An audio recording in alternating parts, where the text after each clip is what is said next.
Book number 48, Barn Burning by William Faulkner. Summary. Young Colonel Sartoris Snopes crouches on a keg in the back of the store that doubles for the town court.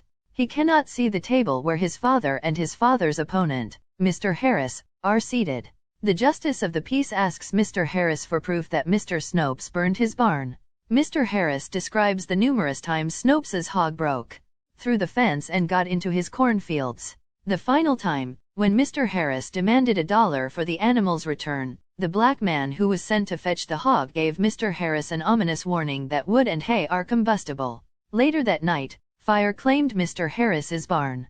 While the judge claims that that by itself isn't proof, Mr. Harris has Sartoris called to testify before the court. The boy knows his father is expecting him to lie on his behalf.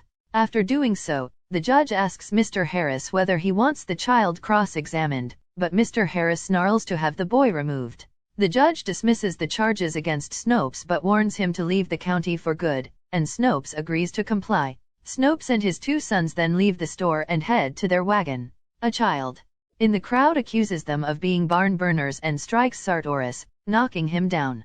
Snopes orders Sartoris into the wagon, which is laden with their possessions and where his two sisters, mother, and aunt are waiting.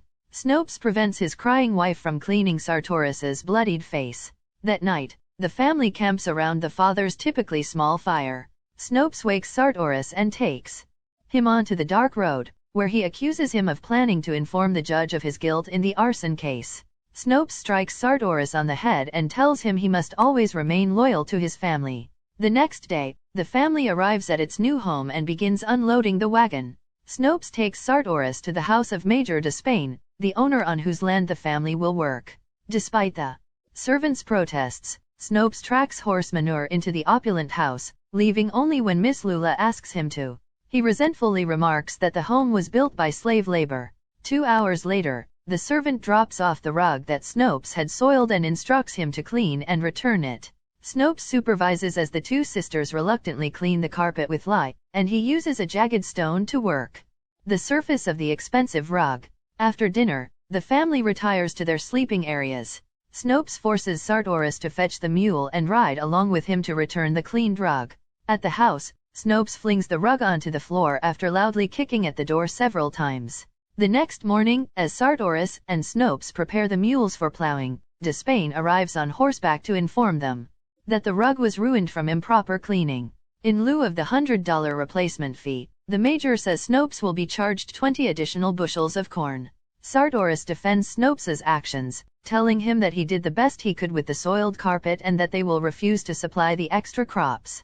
Snopes puts Sartoris back to work, and the following days are consumed with the constant labor of working their acreage. Sartoris hopes that Snopes will turn once and for all from his destructive impulses. The next weekend, Snopes and his two sons head once again to a court appearance at the country store, where the well-dressed Despain is in attendance.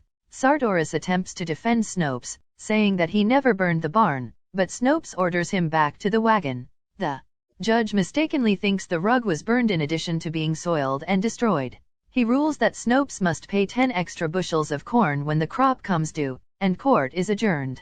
After a trip to the blacksmith's shop for wagon repairs, a light meal in front of the general store, and a trip to a corral where horses are displayed and sold, Snopes and his sons return home after sundown. Despite his wife's protests, Snopes empties the kerosene from the lamp back into its 5-gallon container and secures a lit candle stub in the neck of a bottle. Snopes orders Sartoris to fetch the oil. He obeys but fantasizes about running away. He tries to dissuade Snopes, but Snopes grabs Sartoris by the collar and orders his wife to restrain him. Sartoris escapes his mother's clutches and runs to the Despain house, bursting in on the startled servant. Breathlessly, he blurts out the word barn. Sartoris runs desperately down the road, moving aside as the major's horse comes thundering by him. 3 shots ring out and Snope is killed, his plan to burn Despain's barn thwarted. At midnight, Sartoris sits on a hill. Stiff and cold, he hears the whippoorwills and heads down the hill to the dark woods, not pausing to look back.